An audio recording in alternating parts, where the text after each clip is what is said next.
वापर करण्याची धमकी आंतरराष्ट्रीय स्तरावरचा चिंतनाचा मुद्दा आहे। अण्वस्त्र वापरण्याची प्रक्रिया नेमकी कशी आहे, त्याच्या वापराचे काय परिणाम होऊ शकतात, जगात कुठल्या देशांकडे अण्वस्त्र आहेत, पहलगामच्या निमित्तानं अण्वस्त्र वापरण्याचा मुद्दा पुन्हा एकदा चर्चेत आलाय। नमस्कार, मी नीलम, मॅक्स महाराष्ट्रमध्ये आपलं स्वागत आहे।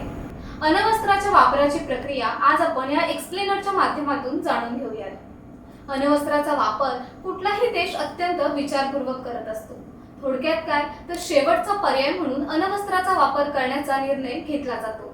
अण्वस्त्र वापरण्याची प्रक्रिया ही अत्यंत गोपनीय, कठोर नियम आणि सामान्य रचनेशी निगडीत असते। अण्वस्त्र वापरण्याचे निर्णय देशाचं सर्वोच्च नेतृत्व जसे की राष्ट्रपती किंवा पंतप्रधानांजवळच असतो। या प्रक्रियेत काही मुख्य टप्पे असतात। विश्लेषण म्हणजे थ्रेट एनालिसिस। आपल्या देशाला किती मोठा धोका आहे, त्या धोक्याला अण्वस्त्राचा वापर करून देण्याइतपत धोका आहे का याचा अंदाज देशाच्या गुप्तचर संस्था आणि सैन्य दलाकडून घेतला जातो। त्यालाच धोक्याचे विश्लेषण असं म्हटलं जातं। अण्वस्त्र हल्ल्याचे आदेश बहुतांश देशांमध्ये अण्वस्त्र वापराचे आदेश हे देशासाठी एक विशेष संस्था असते। जसे की भारतासारख्या देशात न्यूक्लिअर कमांडर अथॉरिटी ही संस्था आहे। त्याचा अंतिम निर्णय राष्ट्रपती किंवा पंतप्रधानांजवळच असतो। Code verification. समजा जर अण्वस्त्र वापर करण्याचे ठरले तर ड्युअल सारख्या सुरक्षा लागू केली जाते।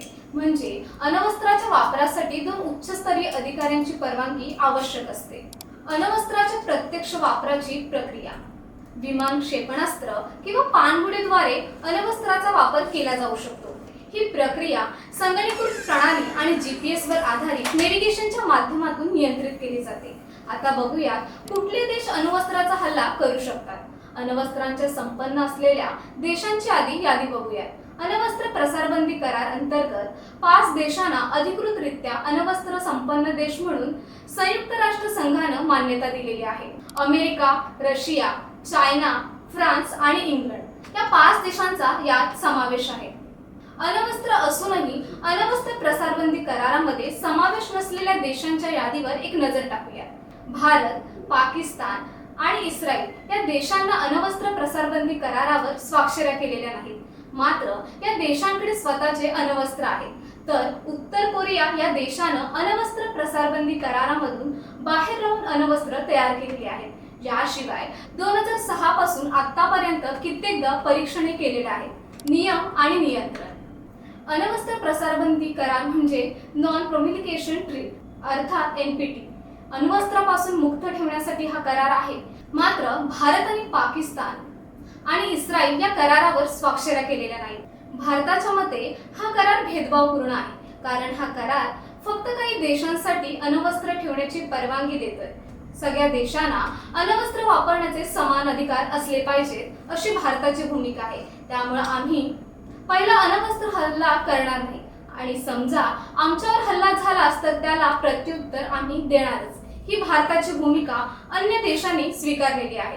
अण्वस्त्र हे किती धोकादायक असतात। अण्वस्त्र हे एक शस्त्र आहे ज्यात सर्वाधिक ऊर्जा असते। फिशर फ्युजन पासून ही ऊर्जा तयार होते।